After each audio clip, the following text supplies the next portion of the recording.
যুক্তরাষ্ট্র ও ইরানের মধ্যে নতুন করে পাল্টাপাল্টি হামলা এবং কুয়েত আন্তর্জাতিক বিমানবন্দরে ইরানের ড্রোন হামলার ঘটনায় মধ্যপ্রাচ্যে উত্তেজনা আবারও চরম আকার ধারণ করেছে। কুয়েত ও বাহরাইনে চালানো সাম্প্রতিক হামলাকে আত্মরক্ষামূলক পদক্ষেপ হিসেবে দাবি করেছেন ইরানের পররাষ্ট্রমন্ত্রী আব্বাস আরাকচি। এক্সে দেওয়া এক পোস্টে আরাকচি বলেছেন, ইরানি বাহিনী মূলত সেসব স্থাপনাকে লক্ষ্য করে এই হামলা চালিয়েছে যা মার্কিন বাহিনী বেসামরিক নৌ চলাচলে আক্রমণ করতে এবং যুদ্ধবিরতি লঙ্ঘন করতে ব্যবহার করে থাকে।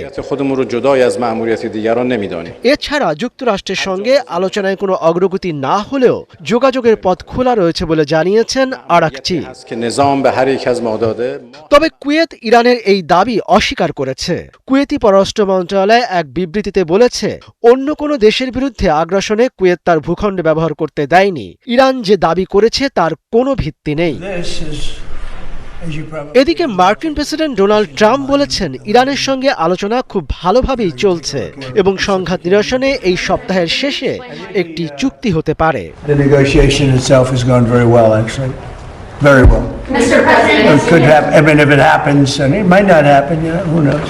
এই উত্তেজনার মাঝেই কংগ্রেসের অনুমোদন ছাড়া ট্রাম্পের ইরানে হামলা চালানোর ক্ষমতা সীমিত করতে একটি প্রস্তাব পাশ করেছে যুক্তরাষ্ট্রের প্রতিনিধি পরিষদ হাউস অব রিপ্রেজেন্টেটিভস।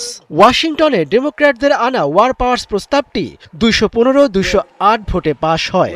তবে এটি কার্যকর হতে হলে সিনেটেও পাশ হয়ে আসতে হবে। অন্যদিকে ওয়াশিংটনে যুক্তরাষ্ট্রের সঙ্গে আলোচনার পর ইসরায়েল ও লেবানন একটি যুদ্ধবিরতি পুনর্বহাল করতে সম্মত হয়েছে। এক যৌথ বিবৃতিতে বলা হয়েছে, এই যুদ্ধবিরতি কার্যকর করতে হলে হিজবুল্লাহকে সব ধরনের হামলা সম্পূর্ণরূপে বন্ধ করতে হবে। এছাড়া উভয় পক্ষই পাইলট প্রতিষ্ঠা করতেও সম্মত হয়েছে। মনিরুজ্জামান বাবু, ৭১।